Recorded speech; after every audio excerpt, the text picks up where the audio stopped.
welcome to session 1 of the Life as Your Canvas Self-Discovery Workshop. I am so glad you've joined us here, and I'm going to be leading off the first workshop session and teaching you about the power of working visually. So my name's Michelle Walker.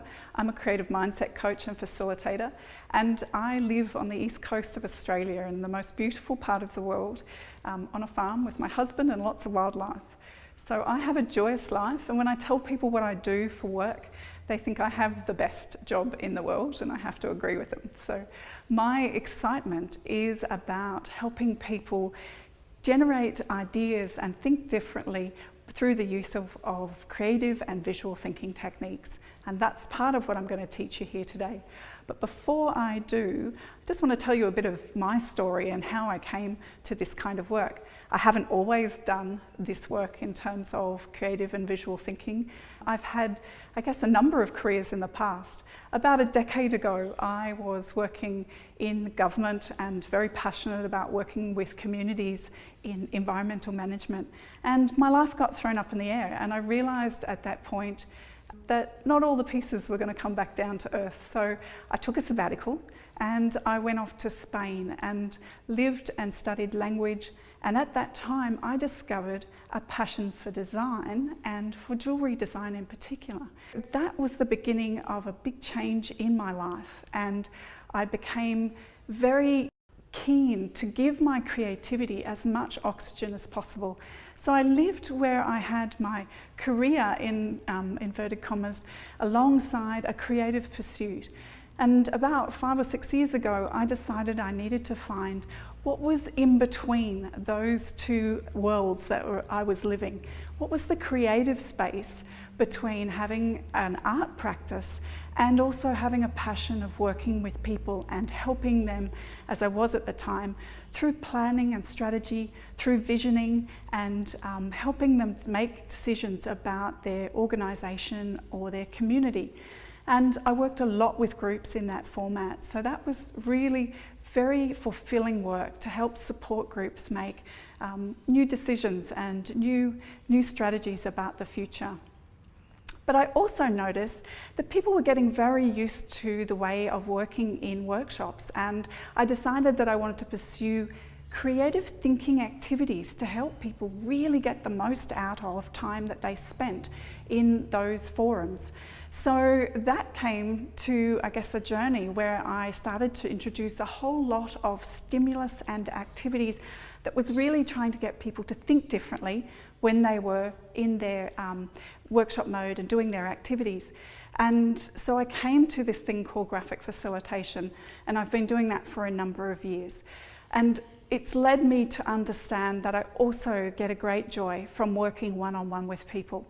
I believe we all have creative talents, and we all are an artist. And there is a lot to be said for discovering what those talents are and helping people actually get clear about what their own special brand of creativity is part of my passion now. So I would like to take us through an activity to set up the workshop. And there's just a couple of things we're going to do and a couple of techniques that I want to teach you in this first session. And the first one is using templates. It's a really easy way to get started in working visually. So I'm just going to now grab a template that I've set up and step you through that template that you can do in your own journal. So I've started the template, a picture of me. If you grab your journals and turn them so they're landscape, and write a picture of me and put a sort of an oval in the middle. And then what we're going to do is 4 fields. The first one, draw a big heart in the top corner.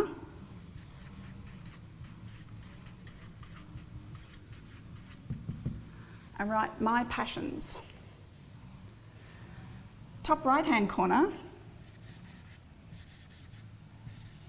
do a big bubble.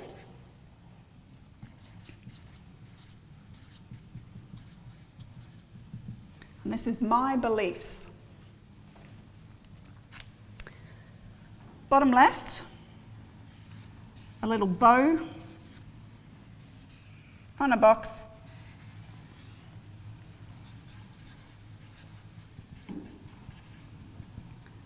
And this is my gifts.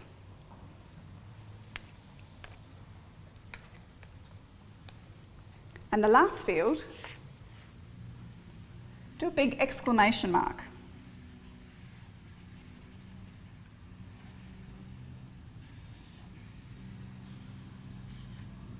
And this is what's important.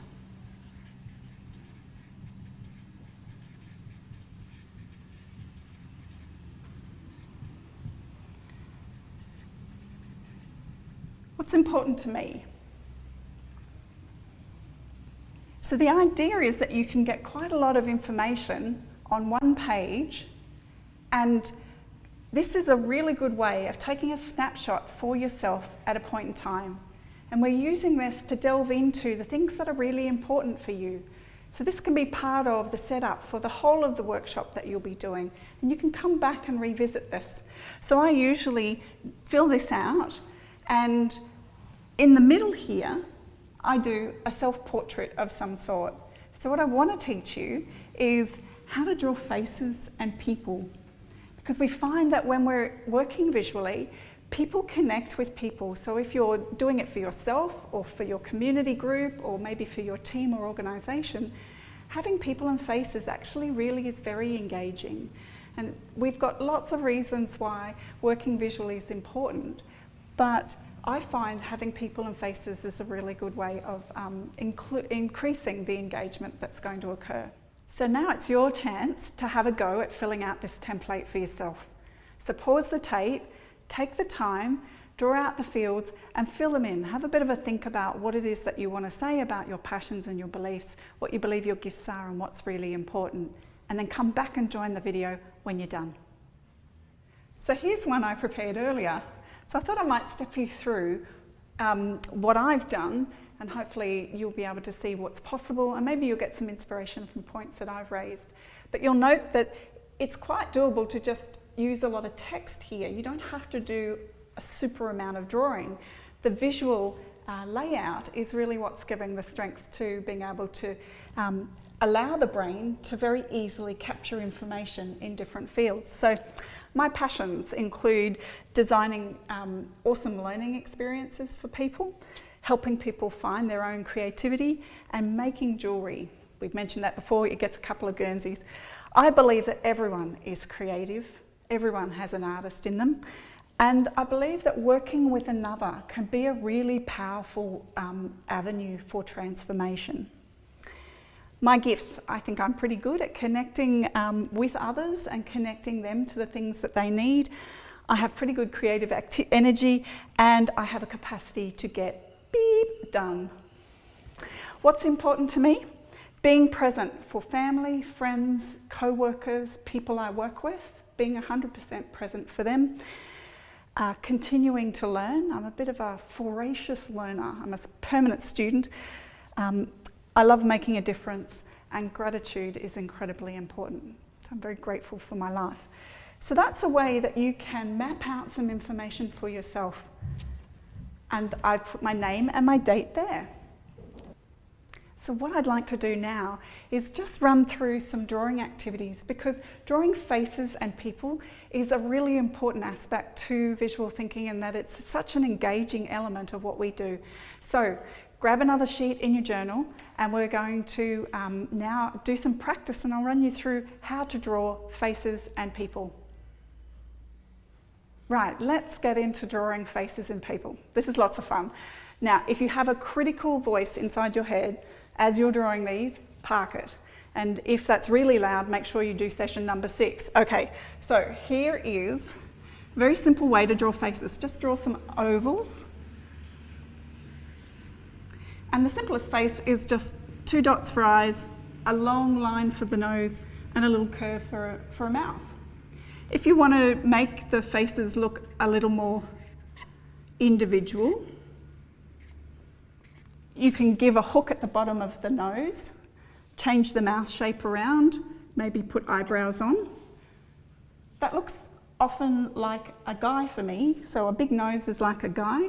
I tend to make women's noses just a fraction smaller, just kind of makes it a little more gentle.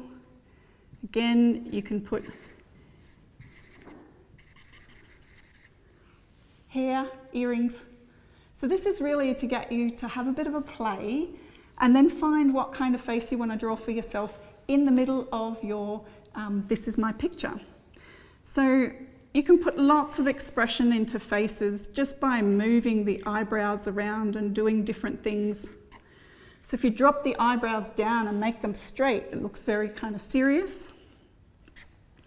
And a little straight mouth, kind of maybe a bit tight, maybe a bit frustrated. Big high eyebrows. Suddenly, you've got a surprised expression, because that's what you do. And I also love this one. If you put the eyes right down at the bottom and a little nose and mouth, you've created a baby's face because they have really large foreheads in comparison to the rest of their face. So another good way of taking your faces to the next step is to include hair and other kind of items. I like earrings and so forth. So the first point is to start and draw across the top of the hairline and then down and around the face.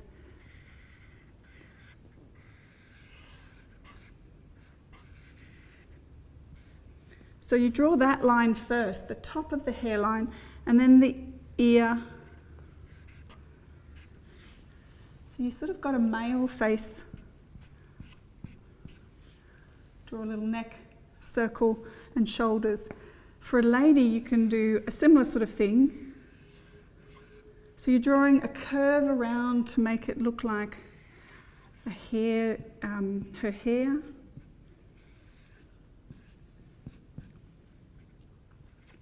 And the other thing you can do is actually show the eyelid like that.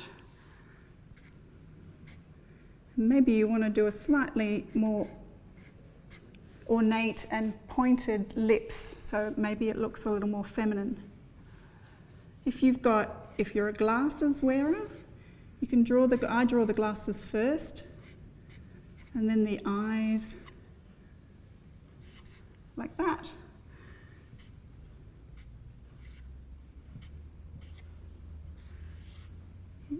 This particular gentleman's got very low set ears, so he looks a bit odd.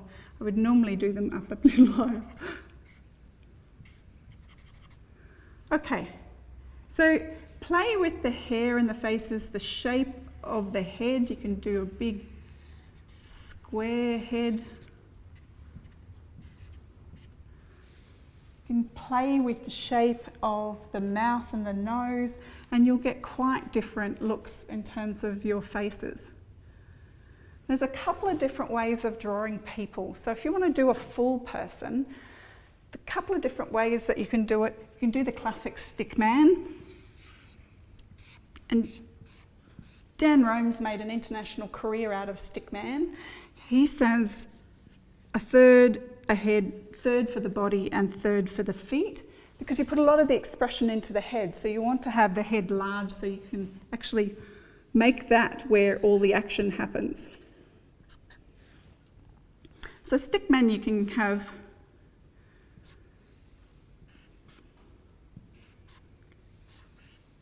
running stickman. And I often have to think about what movement my body needs to make in order to be able to draw those. There's also the bean person. So you've got an oval for the head and an oval for the body. And then just draw a line with a little circle at the end. So that's the bean person.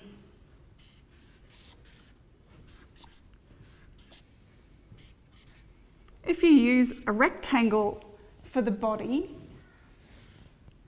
that's another way of being able to draw a person really easily. Lines and little circles for hands and feet. And another that's quite popular that you'll see around is what they call the star person. So to draw this, you draw the oval for the head and you start underneath the chin and go out to the fingertips. So from the chin out to the fingertips and back to the armpit, down to the ground for the feet and up to the crutch, down to the ground for the feet, up to the armpit, and then down to the fingertips and back. So you can draw a star person that way. I quite like to give them all hands and feet. It just gives them a bit more kind of personality. And I also like to put my people on a ground, give them a bit of a grounding so they look like they're standing on the earth rather than just floating into space. And that way, when you've got someone running or leaping, you can actually show it by the fact that they're above the ground.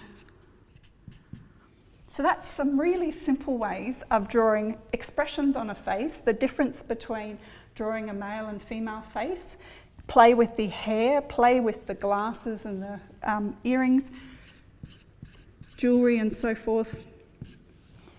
And these are different ways and styles of drawing people.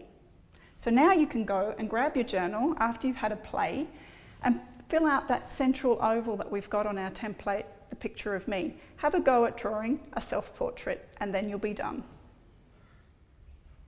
So let me talk just for a couple of minutes about the power of working visually. I've come to this through experience and actually seen it work first. And then I spent some time researching and finding out about the science studies that support this way of working. And here's what I've found in my summary.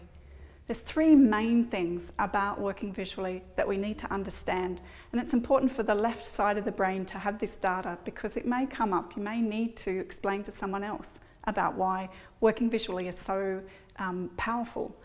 So the first thing is that when we're born, our brains are naturally wired to see images. It's natural for us to think in pictures. When we're reading text, and so much of our world is filled with text and words and audio, that our brain has to go through a process of converting those words into our understanding.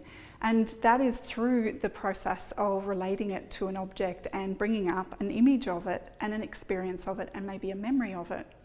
So the brain has to go through this cognitive process, and it's much quicker if we add the image into the process, allows the brain to get there and get to the meaning much more quickly. So the second point is it's fast. And the third one, which I think is absolutely crucial for us to understand, in the world where we never have more resources than we can use, everyone I work with is operating where there's diminished resources, there's not enough, and they need to be effective. If you give someone some information and it contains an image, a couple of days later, if you chat to them about that message, they will have 6 times the recall. So that's 60, it's just an enormous factor that our brain retains image and word much better in our memory than word alone. So all those presentations you've given, all those talks that you've given, if you add an image, you're going to have a much greater impact. And that seems to be a really important factor. So the third point is that add an image and it lasts. So that's my summary of why working visually is so important to include. Now, I'm not talking about throwing out all your pens and your computers and your books, but I'm talking about considering adding working visually and adding images next time you're working in a team or you're thinking about giving a presentation. Let's recap what we've just done in session 1. I talked to you about the power of working visually and the things that I've discovered that's come out of brain science and human behavioural work that says that it actually has a really important role in the way that we think and communicate.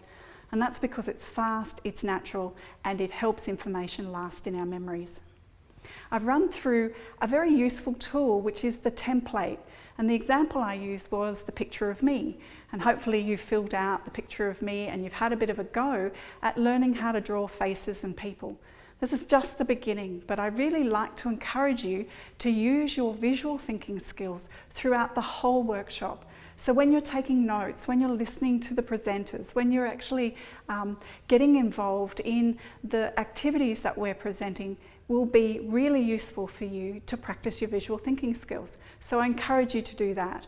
And I hope that you've got a lot out of this first workshop session around the power of working visually. My workshop Mindset Secret number 2, so you've got the first one, Creative Mindset Secret number 1, was to have an open and curious mind. Number 2 is to think about the power of working visually. So I wish you well. I hope you enjoy the rest of the workshop sessions. This is Michelle Walker. Thank you very much for joining me for session number 1.